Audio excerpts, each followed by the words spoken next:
क्या है वो सच, साजिश या अव्यवस्था? बल्कि इसकी शुरुआत होती है 27 जनवरी से, क्योंकि इसके अलावा उस दिन मिलिंद सोमन और अरुण गोविल जैसे वीआईपीज भी मेला क्षेत्र में आए थे और जो पैंटून ब्रिज नंबर 7 था उसको आम जनता के लिए बंद कर दिया गया था। उसी समय एसडीएम की गाड़ी को भीड़ ने रोक लिया था। आप लोग इस वीडियो को देखिए।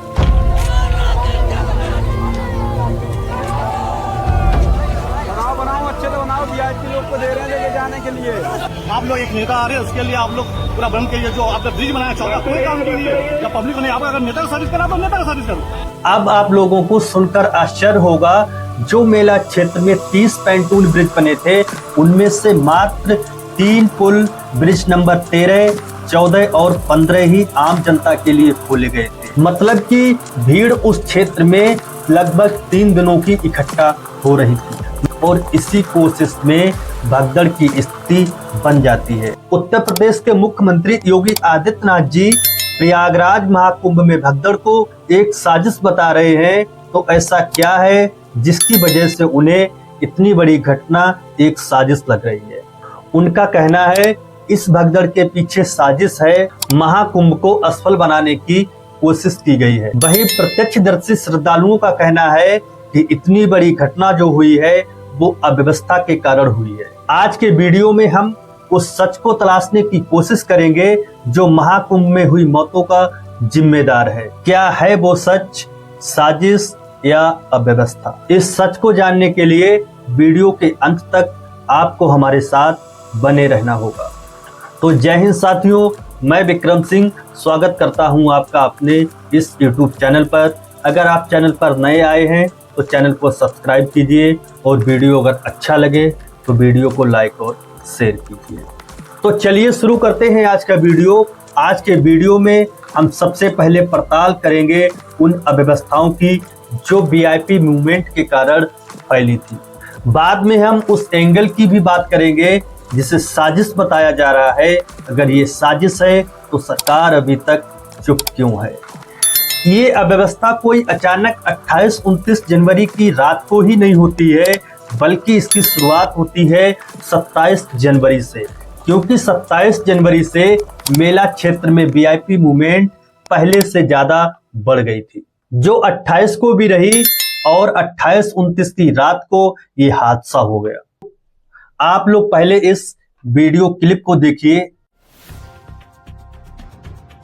तो इस वक्त की बड़ी खबर सीधे महाकुंभ से आ रही है, जहां पर अमित शाह महाकुंभ में डुबकी लगाने के लिए, स्नान करने के लिए यहां पहुंच चुके हैं। तस्वीरें सीधी प्रयागराज के महाकुंभ से, जहां पर लगातार भक्तों का जन सैलाब उमड़ता हुआ देखा गया। लेकिन अब गृह मंत्री अमित शाह भी महाकुंभ में स्नान के लिए पहुंच चुके हैं। यहां पर उनके साथ सीएम योगी, इसके अलावा जूना अखाड़े के महामंडलेश्वर अवधेशानंद गिरी और जाने माने योग गुरु बाबा रामदेव भी मौजूद हैं और सभी ने संगम में स्नान किया।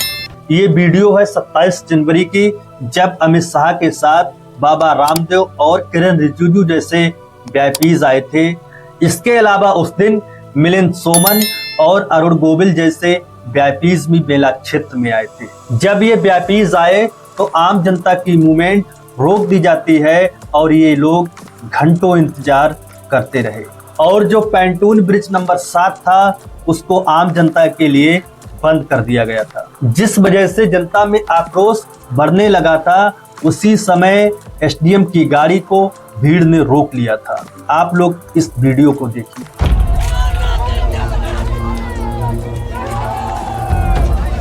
बनाओ अच्छे से बनाओ, वीआईपी लोग को दे रहे हैं लेके जाने के लिए।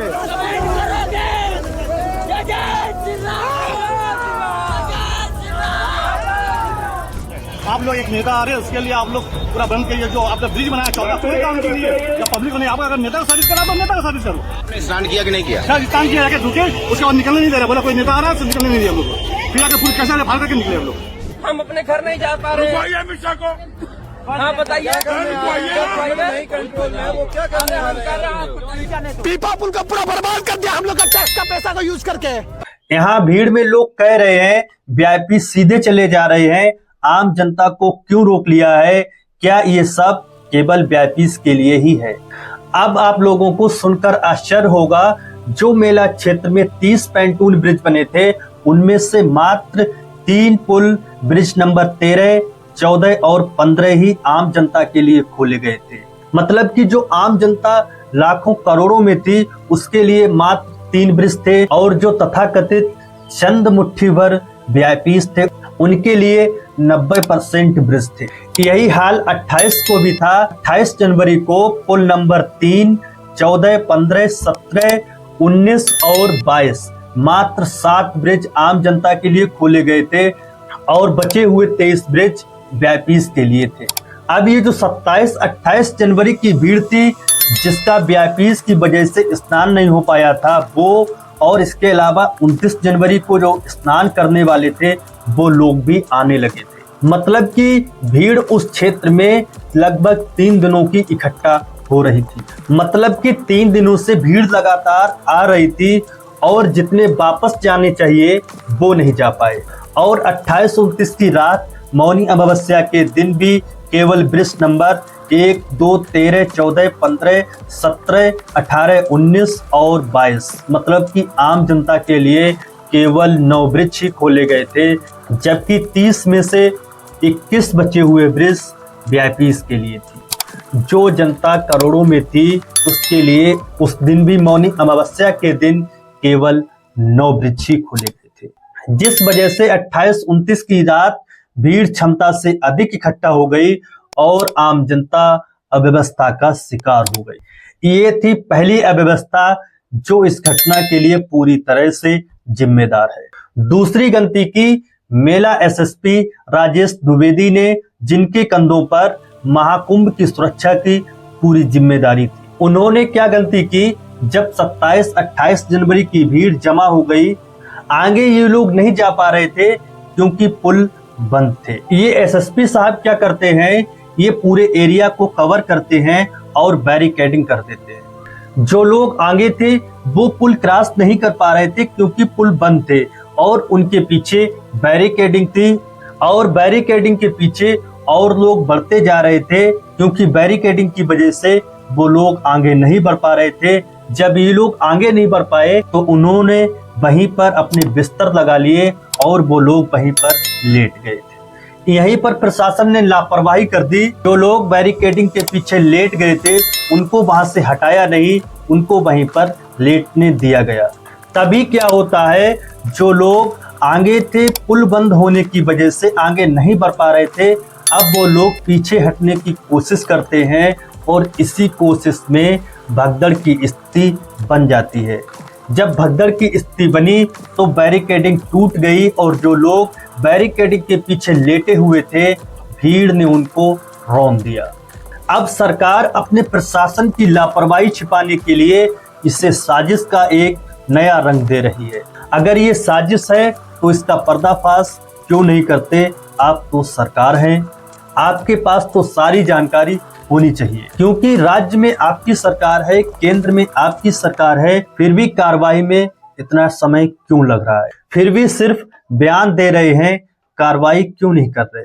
वहीं आपने ही बोला था सुरक्षा अभेद्य है, 2700 सीसीटीवी कैमरे हैं, एआई टूल्स हैं, तो कहाँ गए ये सब? जो 2700 सीसीटीवी कैमरे लगे थे, उनकी सीसीटीवी फुटेज जारी क्यों नहीं करते? ये लोग सीसीटीवी फुटेज जारी नहीं करेंगे क्योंकि अगर सीसीटीवी फुटेज जारी हो गया तो मौतों का जो सही आंकड़ा है, जो ये छिपाने की कोशिश कर रहे हैं, वो जनता के सामने आ जाएगा, और ये उसको सामने आने नहीं देंगे। अब सरकार में बैठे लोग केवल बयानबाजी ही करते रहेंगे, दूसरों के ऊपर साजिश का आरोप लगाएंगे, जिसकी वजह से ये चुनाव में ध्रुवीकरण कर सकें। और लोग इतने भोले भाले हैं, इतने सीधे हैं कि उनके अभी भी समझ में नहीं आ रहा है कि सरकार अपनी छवि छुपाने के लिए, सरकार अपनी छवि सही बनाने के लिए किसी की भी बलि आराम से दे सकती है। अब आप लोग कमेंट करके बताइए, ये प्रशासन की लापरवाही थी या फिर एक साजिश?